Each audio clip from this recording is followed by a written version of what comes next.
My little sister Zoe is 13 now. I really love her and I think I owe her my life. I was 7 years old when she was born. I was so excited to finally have a little sister. At first, I was jealous that she was getting all the attention from my parents, and I didn't pay much attention to her. Sometimes I was just downright mean to her. However, all that changed on the day I realized my little sister had a special talent.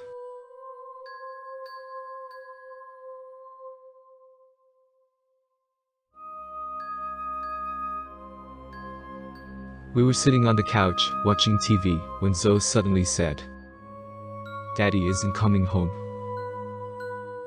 I was confused. "What did you say?" I asked.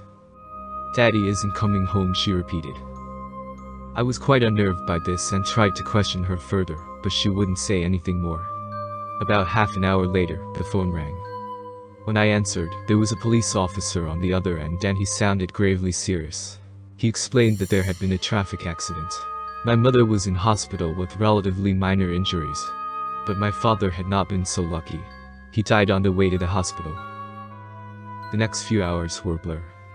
I just switched off the TV and sat there in shock, staring at the blank screen.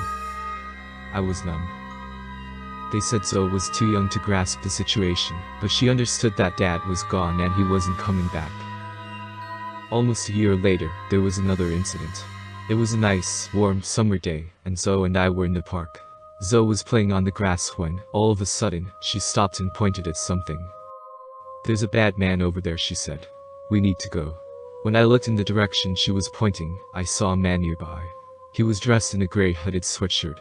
He had his hands in his pockets and seemed to be waiting for someone, but something about him seemed strange. With the memory of our father's death still fresh in my mind, I didn't question Zoe. I just grabbed her by the hand, and together we hurried home. The next morning, at breakfast, my mother was reading the newspaper, and I noticed the headline on the front page. "Mother and daughter stabbed to death in park." Beneath it, there was a picture of police leading away a man in handcuffs. It was the man in the gray hooded sweatshirt. A chill ran down my spine. Any doubts I had before were immediately quashed. My little sister definitely had a talent. From that day on, I listened carefully to anything she had to say, and I would write it down in a notebook I kept in my room. One day, when Zoe was 6 years old, it happened again. We were at a restaurant when Zoe suddenly dropped her knife and fork, looked at my mother and I and said, "Grandpa's gone." An hour later, my mother got a phone call telling her that our grandfather had passed away in his sleep. Mom was very sad, but she had been prepared for the bad news. That was the last prediction for a long time. As the years passed by, I gradually forgot about my sister's talent. It got to the point where I began to dismiss it all as just coincidence. However, last week, when my girlfriend and I were spending some time together in our apartment, I got a text message. It was from Zoe. "I need to tell you something." "What is it?" "I need you to listen to me. I have a terrible feeling. Something is going to happen. You and Megan need to get out of there. Go to a hotel or something. Just get out of there." "Why?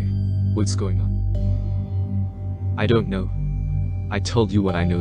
That's all I know." "Okay, I understand." I immediately grabbed my girlfriend, forced her to pack some things in a suitcase, and rushed her out of the apartment. We went to a nearby hotel and booked a room for the night. The next morning, I got a call from our neighbor. He said our apartment had been broken into, but strangely nothing had been taken. When he heard strange noises, he called the police and they arrested the intruder. We had to go down to the police station.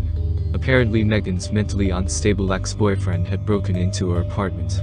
He was armed with a knife, and he was planning to kill both of us. When my girlfriend heard that, she was utterly dumbfounded. All she could say was, "How did your sister know?"